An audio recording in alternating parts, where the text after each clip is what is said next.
The fall of the Vikings. For nearly 3 centuries, the Vikings ruled the seas.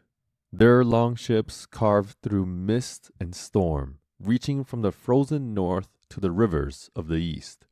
They raided, traded, and explored, reshaping the world around them.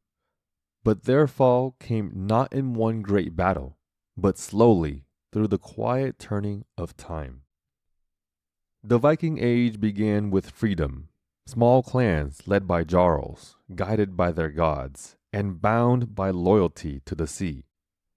But as their power grew, so did the pressures that would undo them. The first cracks appeared from within. When Viking settlements spread across Europe, the need for endless raiding faded. Prosperity made them stationary, farmers instead of marauders, rulers instead of wanderers. Wealth changed their purpose. The spirit of risk and independence that had carried them across the ocean gave way to stability, trade, and land ownership. Then came the greatest shift, the rise of Christianity. It began as both choice and coercion.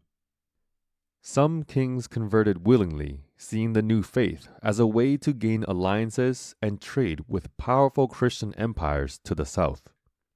Others were given no choice at all. Missionaries and monarchs arrived together, demanding baptism or threatening death. The church and the new monarchies worked hand in hand to reshape the north. Pagan temples were burned, sacred groves cut down, and the old gods outlawed. Drums, once used in Sather rituals to reach the spirit world, were banned. The earth-based faith that had sustained the Norse for centuries was branded heresy. For a time, the people resisted, but conversion offered survival, protection, diplomacy, and legitimacy in the eyes of the Christian world.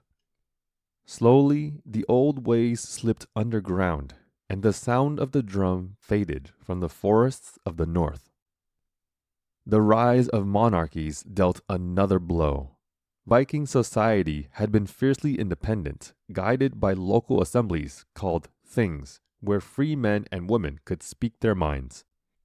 But as kings consolidated power, those voices were silenced. Norway, Denmark, and Sweden became kingdoms. Taxes replaced tribute. Loyalty was no longer to clan or village, but to the crown. Freedom was traded for structure, and for many, submission. Meanwhile, the rest of Europe had learned their tactics. The very fear the Vikings had inspired drove innovation. Fortresses of stone replaced wooden walls. Armies trained year-round. Cities grew strong and unified under centralized rule. The longships that once guaranteed dominance at sea were no longer unmatched. Other nations had copied and improved them. The element of surprise was gone. By the mid-1000s, the Viking Age was already fading. When Harald Hardrada sailed to England in 1066, it was one last reach for glory, a final attempt to restore what had been lost. But at the Battle of Stamford Bridge, his army was crushed. The old way of the North died on that field, and a new Europe rose in its place. What had once been a world of raiders, explorers, and poets became a continent of kings, cathedrals, and control.